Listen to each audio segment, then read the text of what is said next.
నాంది పలుకుతుందని కోరుకుంటూ ఇప్పుడు మన మిత్రులైనటువంటి ఏదైతే ఈయన చెప్పినారో రామచంద్ర విగ్రహాలు దానికి సంబంధించి అయితే ఎంత ఖర్చు చేశారో దేనికోసం ఖర్చు చేశారనేది వినోద్ కుమార్ గారిని చెప్పాల్సిందిగా కోరుతున్నాం.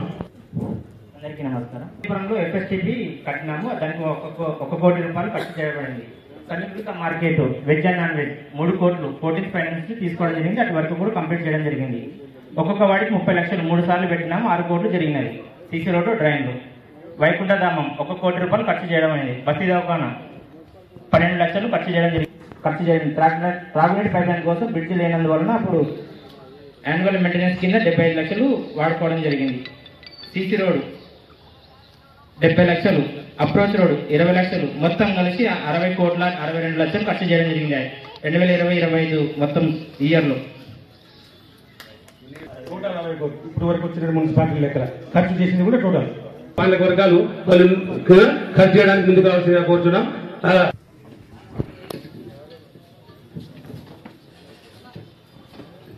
ఈనాడు ఐజా విజయవంతంగా పూర్తి చేసేందుకు వారిని అభినందిస్తూ ఏర్పాటు చేసిన ఈ కార్యక్రమానికి అధ్యక్షత వహించినటువంటి అఖిలపక్ష కమిటీ అధ్యక్షుడు ఆంజనేయుడు గారు, చైర్మన్ మున్సిపల్ చైర్మన్ దేవన్న గారు, వారి సహచరులు, మిగతా వేదికను అందించినటువంటి అవసరం ఉంది, ఏ కౌన్సిలర్ పరిధిలో ఏం చేయాలి అని ఒక సమస్య ఎలాంటి ఇబ్బంది లేకుండా చేసినందుకు మొట్టమొదటిగా చైర్మన్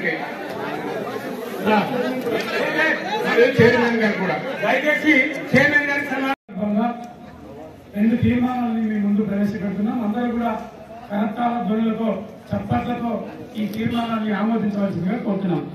ఐదను నియోజకవర్గంగా ఏర్పాటు చేయాలి. అందరికీ ఆమోదంగా పట్టుబడుతున్నందుకు ధన్యవాదాలు.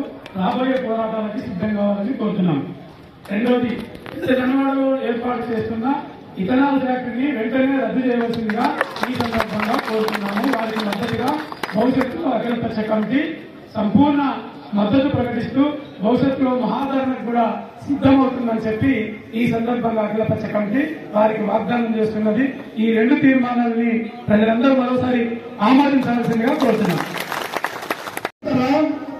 ఆయన కూడా ఒక్క పరిస్థితి తీరకుండా ఆయనకి కానీ నాకు కానీ నిరంజన్ రెడ్డి ఒక్కడే పాలక వర్గం మంచి చేయండి అంటే ఆ కృష్ణమూర్తి రెడ్డి అదే ప్రకారంగా చేసిండను. అందుకొరకి మా ఇద్దరి మధ్యన ఈ కొత్త కూడా ఏ భేదాలు లేకుండా పెద్ద మనుషులతో కానీ మన ఊరు ఐక్యతతో కానీ బీసీలతో కానీ అందరితో నేను ఒక అనుకూలత ఉండి నేను ఒక పాలక వర్గం నేను 5 సంవత్సరాలు పూర్తి చేయడానికి మరొకసారి మీకు అందరికి కూడా